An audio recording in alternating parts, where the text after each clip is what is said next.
내가 이런 사람 되기를 원합니다. 아멘. 아멘. 예, 오늘 제목입니다.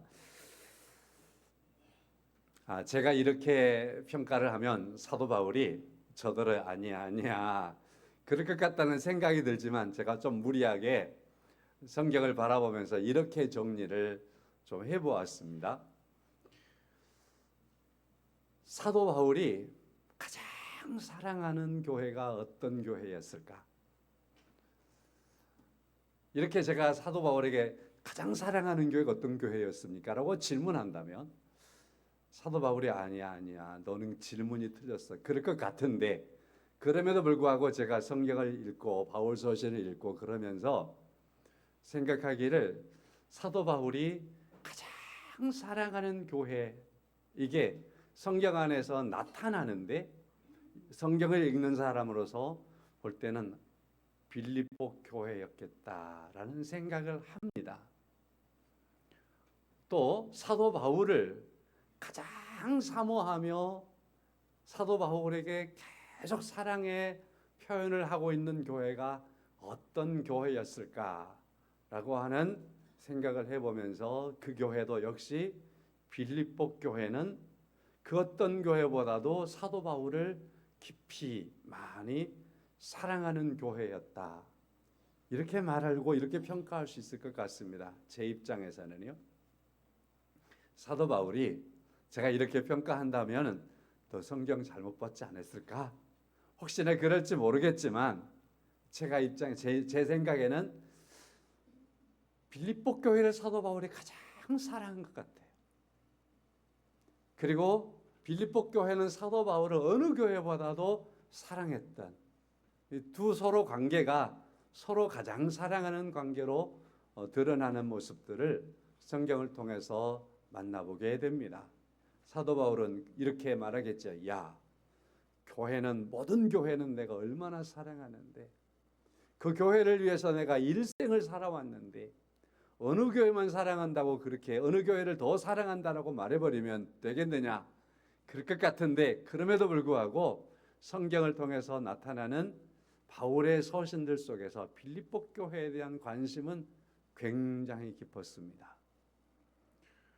사도 바울은 교회를 그리스도의 몸이라고 생각하고 그리스도의 몸이라고 말하기에 주저하지 않습니다. 모든 교회가 그리스도의 몸인 거지요. 그래서 그는 특별히 어느 교회만 사랑하지는 않았을 겁니다. 그럼에도 빌립보 교회에 대한 사랑이 많이 나타나고 있는 것을 우리는 말씀을 통해서 만나볼 수 있고, 저 같은 사람도 그것을 집어낼 수가 있습니다. 사도 바울이 가장 사랑을 깊이 나타내고 있는 빌립보 교회를 생각해 보면, 사도 바울이 이제 마게도니아 성 첫 번째 성이었던 빌립보에 가서 제2차 전도 여행 때 복음을 전하기 시작하는 거지요. 빌립보 교회가 세워졌습니다. 그래서 유럽에 있는 첫 번째 교회는 빌립보 교회가 되었습니다.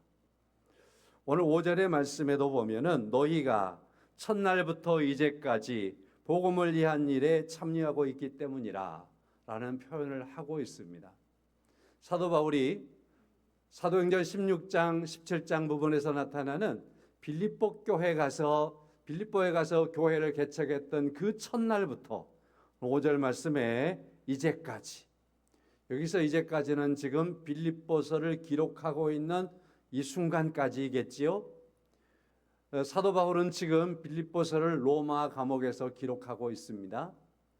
그러므로 그의 생애 속에서 복음을 전했던 그러한 열정의 생애 속에서는 전반부부터 이제 후반부에 와 있는 때이지요. 첫날부터 지금까지 빌립보 교회를 향해서 너희는 복음을 위한 일에 지금 참여하고 있다, 이렇게 평가할 만큼 빌립보 교회는 사도 바울과 더불어 복음을 전하는 일에 참여하고 있는 교회였습니다. 빌립보서 4장 15절 16절 이런 말씀들을 보면 복음의 초기부터 마게도니아를 떠났을 때 데살로니가로 먼저 갔지요. 그랬을 때 데살로니가에 사람들을 한 번, 두 번 보내며 헌금을 보내주며 사도 바울에게 데살로니가에서 복음 사역을 하도록 하는 겁니다. 돕는 거지요. 자기 곁을 떠났을지라도 계속해서 연결의 고리를 가지고 돕는 일들을 하는 겁니다. 저 멀리 남쪽으로 내려가면 거의 끝이라고 말할 수 있는 부분에 고린도가 있습니다. 사도 바울이 고린도에서 사역할 때에도 빌립보 교회 성도들은 헌금을 해서 고린도까지 보내주며 사도 바울을 돕고 관계성을 계속하고 있습니다. 사도 바울을 잊지 않고 있는 것을 만나볼 수 있습니다. 그러므로 사도 바울은 그가 복음을 전하던 과정 속에서 늘 함께해 주었던 빌립보 교회를 생각하고 그리고 이제 로마까지 오게 됐습니다. 로마에는 지금 사도 바울이 빌립보서를 쓰는 것은 로마 감옥에서 쓰고 있습니다. 로마의 감옥에 있는 그때까지도 에바브로디도 편에 헌금을 보내주었고 에바브로디도에게 거기 남아 있으면서 바울의 신변을 지켜주고 보호해주고 살펴라. 그렇게 해주었습니다. 이만큼 세월이 오래 지났어도 빌립보 교회는 사도 바울에 대한 관심을 계속 쏟았습니다. 단순히 관심의 수준을 넘어서 바울을 사랑하는 그 사랑을 계속하고 있었던 것입니다. 자, 이와 같이 빌립보 교회가 바울에 대한 사랑을 처음부터 다시 5절 말씀처럼 처음부터 이제까지 계속해서 바울과의 관계를 끊지 않고 복음의 일에 참여하는 교회로서 있고 사도 바울도 이러한 빌립보 교회에 대한 것들을 기억하면서 빌립보 교회를 많이 사랑합니다. 빌립보 교회를 사랑하는 그 모습이 7절의 말씀에 내가 너희 무리를 위하여 이와 같이 생각하는 것이 마땅하니 이는 너희가 내 마음에 있다.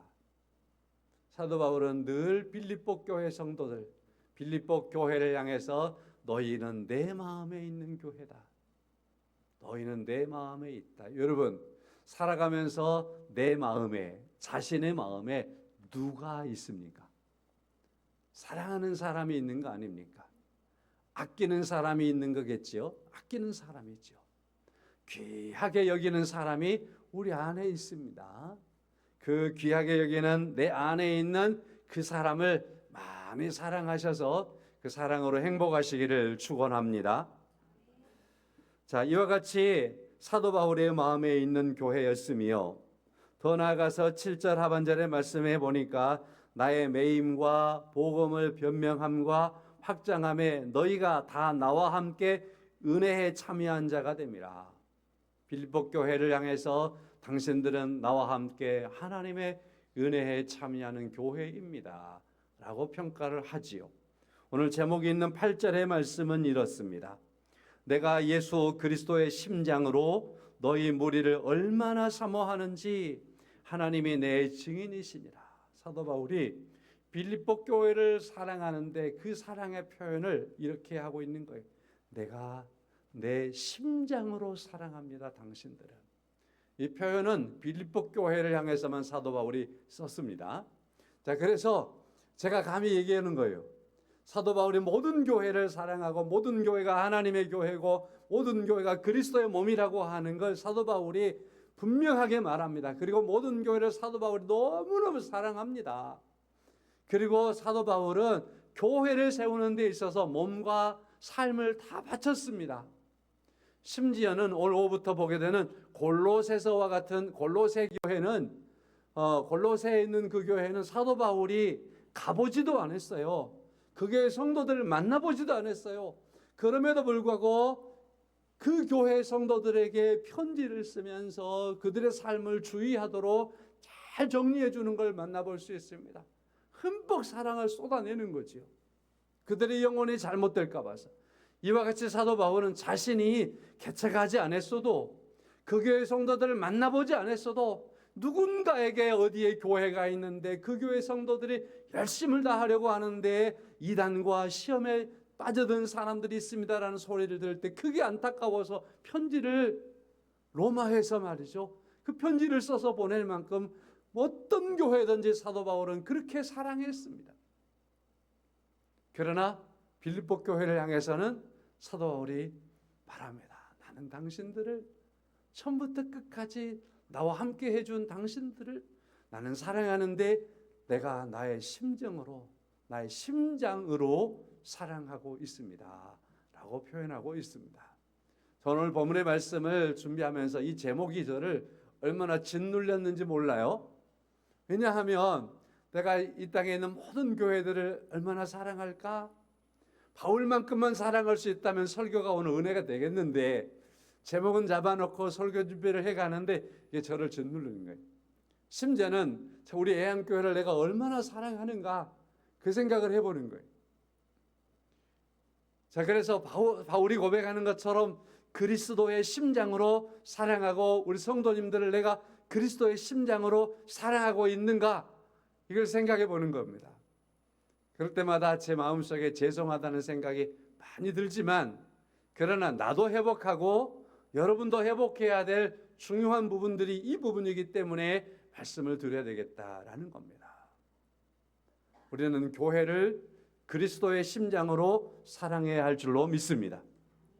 우리 모두가 다 주님을 그렇게 사랑해야 하는 것 마찬가지고 또한 더 나아가서 성도들이 그리스도의 심장으로 서로를 사랑할 수 있는 은혜가 있기를 간절히 소망합니다.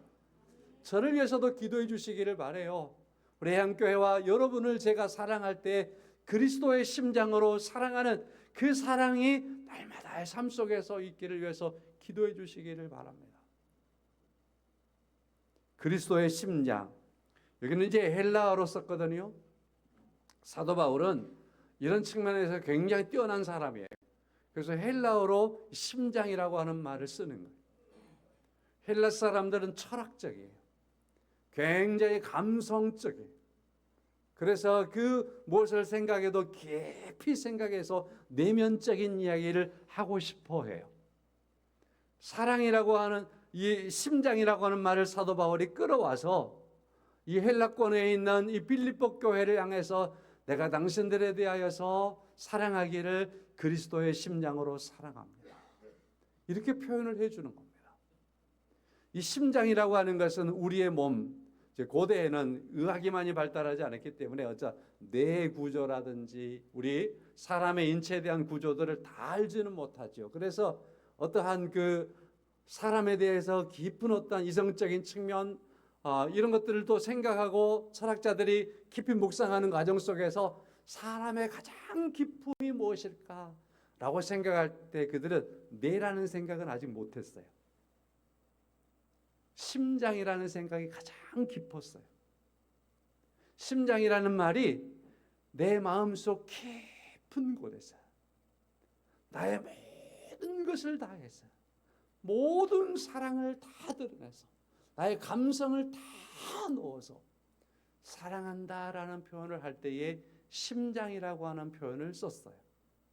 심장이라고 하는 이 표현은 그래서 헬라적인 표현 속에서 굉장히 철학적이고 내면을 표현해주고 있는 그러한 말로서 볼 수 있습니다. 사도 바울은 그래서 그가 표현할 수 있는 최상의 표현으로 빌립보 교회에 대한 사랑을 말하고 있는 겁니다.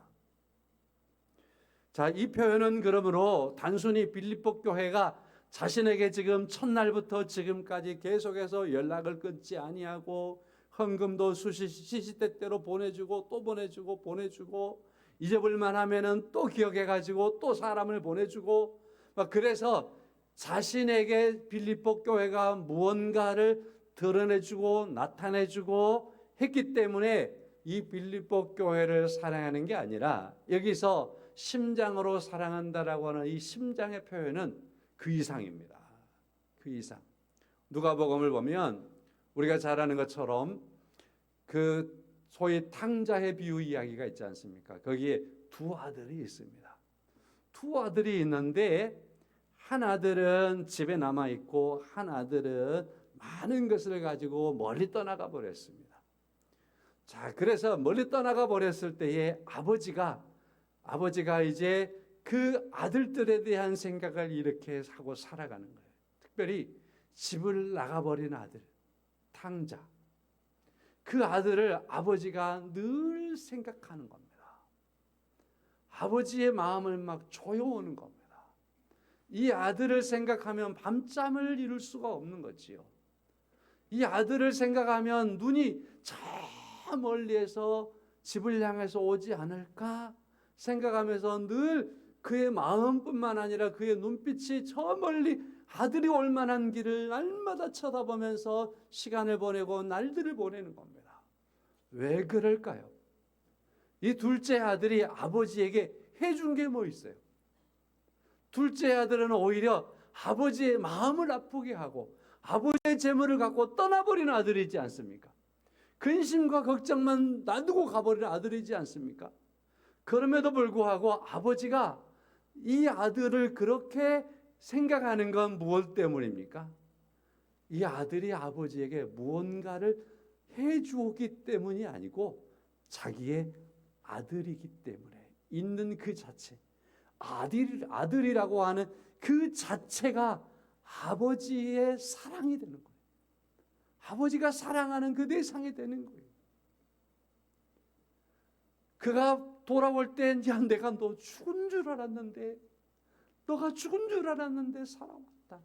그 아들을 껴안고 잔치하고 선포하고 그렇지 않습니까? 이게 바로 사랑인데 이 사랑을 가리켜서 아버지가 엄마가 자식을 사랑하는 사랑이라고 말할 수 있겠죠. 자, 여기에서 말하고자 하는 건 어떤 사랑일까요? 더 나아가서 부모는 자식에 대하여서 조건이 없습니다. 무조건 내 자신, 내 자녀니까 사랑합니다 라는 것처럼 하나님께서 우리를 사랑하는 것은 조건 없이 사랑하는 겁니다. 그 사랑을 말하고 있는 겁니다. 사도 바울은 여기에서 본문에서 그리스도의 그 심정으로 내가 사랑한다 라고 하는 말을 할 때 그리스도께서 우리를 사랑할 때 무조건적으로 사랑했습니다. 그와 같이 나도 당신들이 내게 무엇을 해 주었기 때문에 사랑하는 게 아니라 빌립보 교회 그 교회라고 하는 교회가 있다라는 그 자체만으로 나는 그리스도의 심정으로 사랑합니다. 그렇게 고백하고 있는 겁니다. 사랑을 그와 같이 표현하고 있는 겁니다. 사랑하는 성도 여러분, 그래서 우리 제가 바울 서신을 보고 있지요. 오늘 제가 주보를 좀 실수했는데 아마 대체적으로 다 바로 잡힌 주보를 갖고 있다고 알고 있습니다. 성경 읽기에서 고린도후서 7장부터 빌립보서 4장까지 읽어야 되는데 제가 잘못 올려버려가지고 주보를 얼른 다시 처치했거든요. 아까 톡 받으신 분들은 그 안 펼쳐봐도 주보 읽으시면 됩니다. 다시 고쳐놨으니까 혹시나 미리 받으신 분들은 나중 주보 보십시오. 바울서신이 한눈에 보기 그랬습니다. 바울서신이 다음 주 바울서신 3까지 읽을 겁니다. 제가 미리 읽다 보니까 착각했나 봐요. 자, 성도 여러분, 이제 다음 주 3에서 여기 한눈에 보기에 설명이 나올 겁니다만은 거기에 보면은 바울서신 중에서 바울서신에서 아주 중요한 키워드가 있습니다. 아주 중요한 키워드가 있는데 그것은 바울이 아주 즐겨 쓰는 표현으로서 예수 안에서라는 표현입니다. 예수 안에서. 오늘 8절의 말씀에서도 내가 예수 그리스도의 심장으로 그리스도께서 교회를 사랑하는 그 사랑으로 나도 당신들을 사랑합니다. 얼마나 사모하는지요. 그런 의미를 가지고 있습니다. 여러분 이제 바울 서신을 읽어가면서 예수 안에서라고 하는 그 단어에 마음을 두시고 나도 예수 안에서 이렇게 라고 하는 측면들을 회복할 수 있기를 간절히 바랍니다. 성도 여러분, 사도 바울은 여기에 말씀에서 내가 예수 그리스도의 심장으로 내가 당신들을 사랑하는 사랑을 그냥 내 심장으로 사랑한다라는 그렇게 말하는 것보다는 그리스도께서 당신들을 사랑하고 있습니다. 무조건 사랑하는 것처럼 나도 그렇게 사랑하는 그 사랑을 가지고 당신들을 사랑합니다. 예수님께서는 하나님의 은혜 가운데에서 우리 안에 예수 안에서 역사하셨고 구원하셨고 사랑하시고 우리에게 평강을 주시고 우리를 거룩하게 하셨고 우리를 치유하시고 우리에게 복을 주시고 우리로 하여금 감사케 하시고 우리의 심장 내면 깊은 곳에서 예수 그리스도의 은혜가 우리에게 흘러 넘치는 겁니다. 사도 바울은 그 사랑을 알기에 빌립보 교회를 향해서 내가 당신들을 사랑하는데 그리스도의 심장으로 사랑합니다 라고 사랑하고 있습니다.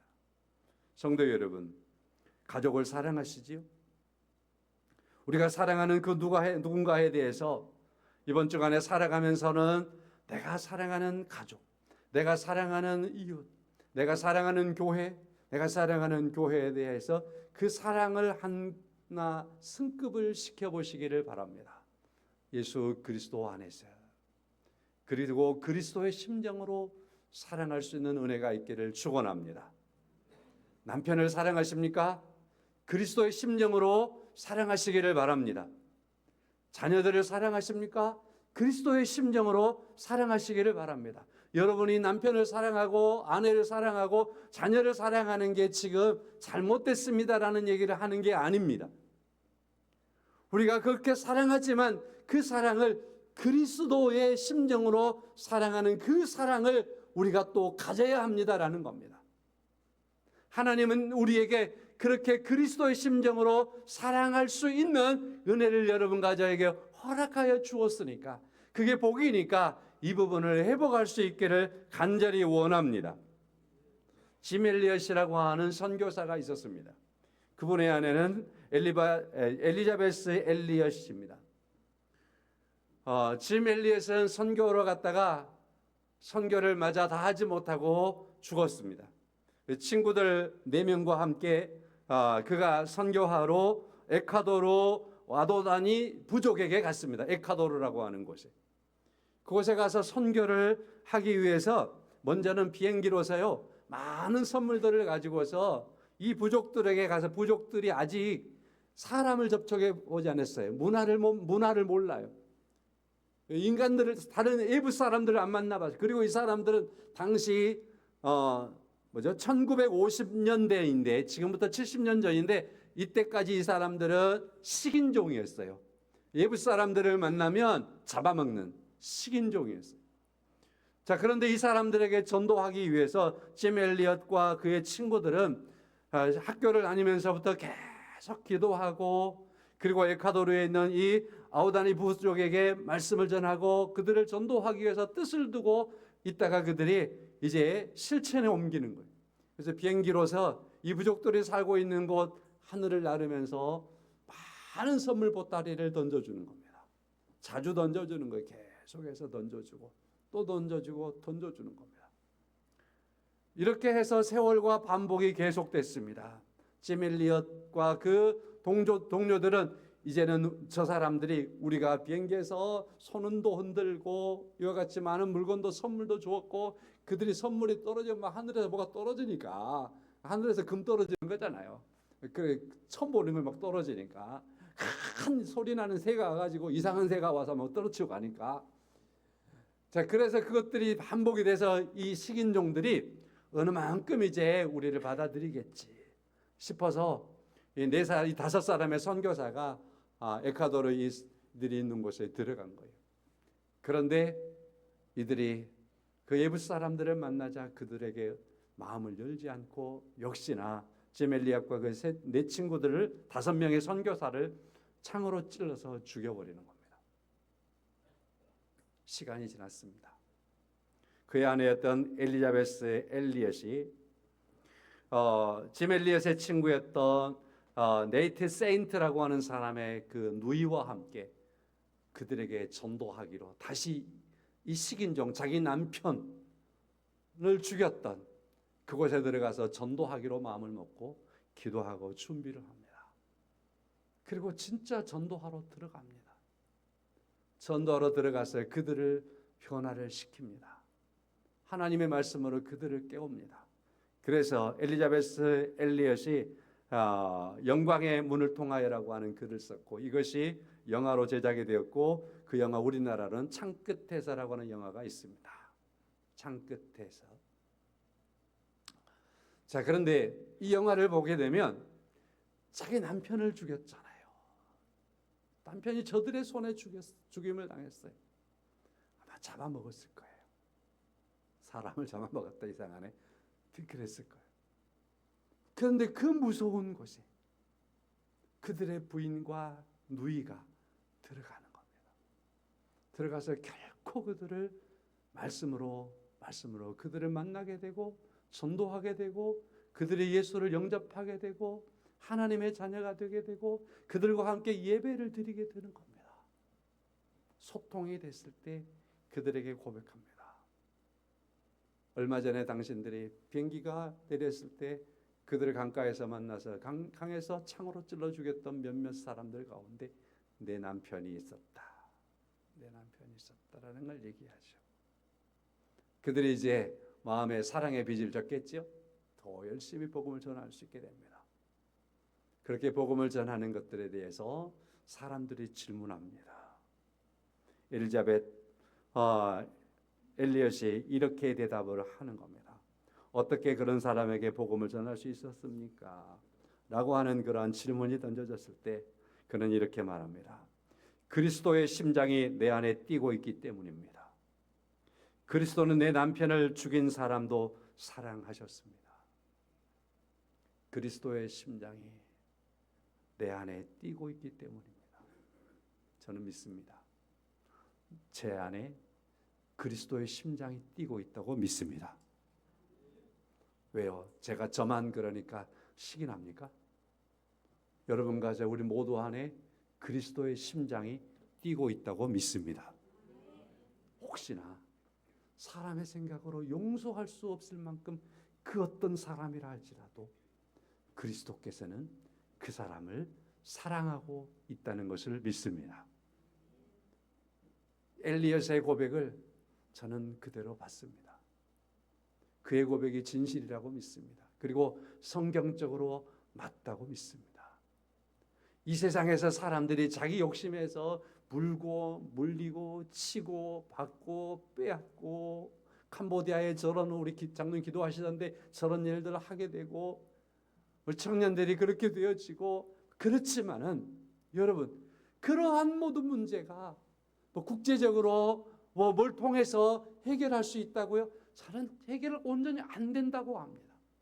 여러분 에콰도르에 있는 이 식인종들과 그의 남편을 죽인 저들과 그의 아내가 만나서 함께 예배하며 함께 찬송을 부르고 노래를 하고 춤을 출 수 있다.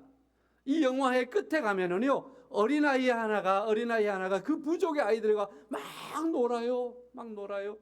그건 누구냐면은요 그때 죽었던 세인트라고 하는 그 전도사의 그 선교사의 아들이 아버지를 죽인 저 사람들의 자식들과 함께 그곳에서 노는 거예요. 그 장면으로 펼쳐지는 거예요.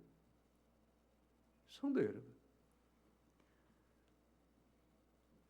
하나님의 사랑이 그리스도의 심장이 우리 안에 있고 내가 생각하기에 벽을 넘지 못할 것 같은 그 사람에게 그리스도께서는 그 사람을 여전히 사랑하고 계시기 때문에 사람의 생각과 사람의 어떠한 이념을 뛰어넘어서 모든 사람을 주님께서 사랑하고 계시기 때문에 그 사랑하는 그 사람에 대하여 내가 그리스도의 심장을 가졌다면 사랑하는 거예요. 성도 여러분, 남편을 사랑하십니까?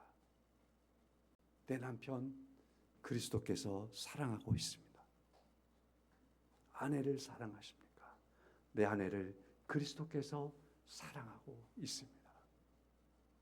그러므로 그 모든 사람들에 대한 사랑의 대상은 그리스도께서 사랑하는 그 사람이라면 내가 사랑해야 합니다.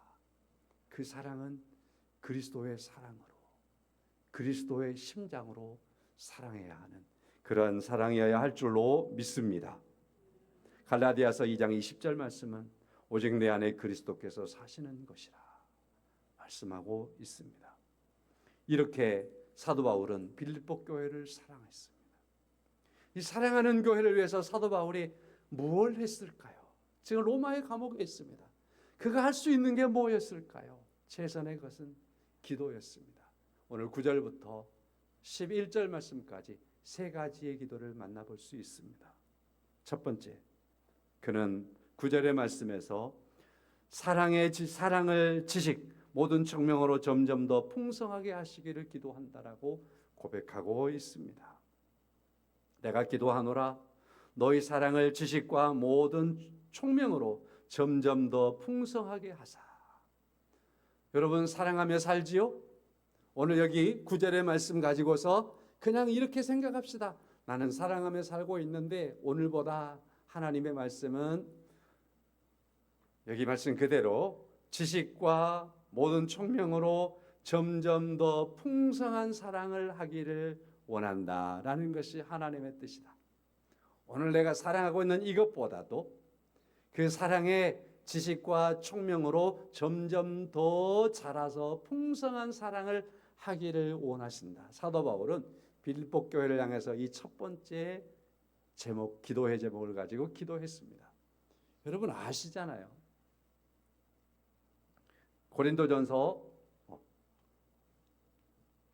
고린도전서 13장의 말씀은 사랑장이지 않습니까? 사랑에 대하여서 이렇게 기재할 수 있다니 그런 생각을 해보지요. 사랑은 오래 참고 온유하고 시기하지 않고 성내지 않고 서로 바라고 참아내며 영원토록 변하지 않는 거다. 사랑에도 지식이 있구나. 그렇지 않습니까? 사랑에도 지식이 있구나. 사랑에 점점 자라나 그리스도의 풍성함에 이르는 여러분과 제가 되기를 소망합니다. 두 번째 사도 바울은 이 빌립보 교회를 위해서 기도하노라 라고 말하면서 10절에 이렇게 말씀하고 있습니다. 너희로 지극히 선한 것을 분별하며 또 진실하여 허물 없이 그리스도의 날까지 이르기를 기도한다. 이렇게 말씀하고 있습니다. 사랑하는 성도 여러분, 우리의 삶 속에서 지극히 선한 것들을 분별하며 살아가는 여러분과 제가 되기를 축원합니다. 우리 세상은 우리 선해야 되지 않습니까? 정말 약한 게 많지 않습니까? 그렇죠? 약한 것들 속에서 선한 것들을 분별할 수 있는 지혜가 있기를 축원합니다. 그리고 진실에 허물이 없는 삶을 살아갈 수 있는 여러분과 제가 되기를 원합니다. 성도 여러분 생각 잘 해보십시오. 우리가 선하면 얼마나 선해질 수 있겠고 우리가 말이죠 진실하면 얼마나 진실할 수 있겠습니까마는 그럼에도 불구하고 그러한 여러분과 저에게 하나님께서 기대하시는 바는요 예수 안에서 우리가 선할 수 있다 말씀하십니다. 예수 안에서 진실하게 허물 없이 살아갈 수 있다라는 것을 예수 안에서 우리를 보장하고 있습니다. 그리고 말합니다. 이런 세상은 세상 끝날까지 이루어져야 한다는 것입니다. 성경 안에서 세상 끝날은 그리스도에 이르기까지 그리스도의 날까지입니다. 그리스도인 된 여러분과 제가 이 세상 악하다고만 판단하지 마시고 나부터 예수 안에서 지극히 선한 것을 분별하며 살아가고 진실하여서 허물 없이 그리스도의 날까지 계속해서 살아가는 여러분과 제가 될 수 있기를 소망합니다. 빌립보 교회를 위한 기도 제목이지만 우리에게 던져주는 메시지이지 않습니까? 세 번째로는요 11절의 말씀 예수 그리스도로 말미암아 의의 열매가 가득하여. 지금은 가을 열매를 거두어들이는 추수의 계절이 되었습니다. 그런데 올여름을 지나면서 저는 못 들어봤는데 요즘에 새롭게 들어본 제가 농사를 지어봤기 때문에 대충 벼에 생기는 병의 이름은 거의 다 알거든요. 그러나 가시무늬병은 인자 들어봤어요. 금년에 가시무늬병이 모든 벼들에게 다 발생했어요. 그래서 이파리마다 가시 모양이 착 깔렸어요. 이게 진짜 참깨 했으면 좋겠는데. 그래서 농사가 지금 많은 열매들이 튼실해야 되는데 살져야 되는데 벼들이 살지지를 못하고 있습니다. 수확량도 많이 감소하겠죠. 성도 여러분, 가을에는 풍성함이 있어야 되지 않습니까? 자, 그러는 것과 같이 여러분과 저의 삶의 가을에도 풍성한 것들이 있어야 되지 않습니까? 성도 여러분, 우리에게 있어서의 열매는 여기 11절의 말씀에 예수 그리스도로 말미암아 의의 열매가 우리의 열매여야 하며 이 열매는 가득하여야 한다라고 말씀하고 있습니다. 예수 그리스도 안에서 맺어가는 열매를 의의 열매라고 규정할 수 있습니다. 사람이 맺어야 될 열매 중에서 가장 소중한 열매는 이와 같이 예수 안에서 맺어지는 의의 열매입니다. 성경의 에베소서라든지 갈라디아서 말씀 속에서 여러분 성령의 열매, 믿음의 열매 이런 것들이 있으니까 거기 찾아보시기를 바라고, 바라는 것은 이것들은 다 예수를 믿음으로 믿음 안에서 맺어지는 의의 열매라고 정의를 해드리겠습니다. 예수 안에서 우리의 삶의 열매들을 하나하나 맺어갈 때 그 열매가 주님 앞에 섰을 때에 가득하시기를 축원합니다. 추수하는 추수꾼들이 뭔가를 원하는 목적하는 것을 거둬들였는데 창고가 넘쳐나고 가득하고 풍성하면 행복한 거예요. 그것 때문에 행복한 거예요. 모든 고생 다 잊어버리는 거예요. 이것이 바로 농부들의 영광이라고 한다면, 여러분과 제가 이와 같이 의의 열매를 맺으며 살아가고 의의 열매가 가득한 삶을 살아간다면 그것은 하나님께 영광이 되는 줄로 믿습니다. 그래서 오늘 마치는 말씀 11절 끝입니다. 하나님의 영광과 찬송이 되기를 원하노라. 여러분과 제가 예수 그리스도 안에서 그리스도의 심정으로 사랑하고 그 사랑하는 가운데 그 사랑하는 사람을 위해서 사도 바울이 기도하는 것처럼 오늘 세 가지 기도 제목이 있었는데 그 기도하고 그 기도함 속에서 여러분과 저는 또한 의의 열매가 가득한 삶 속에 하나님께 영광이 되기를 예수 그리스도의 이름으로 축원합니다. 다시 예수 그리스도의 이름으로 축원합니다. 찬송하겠습니다. 210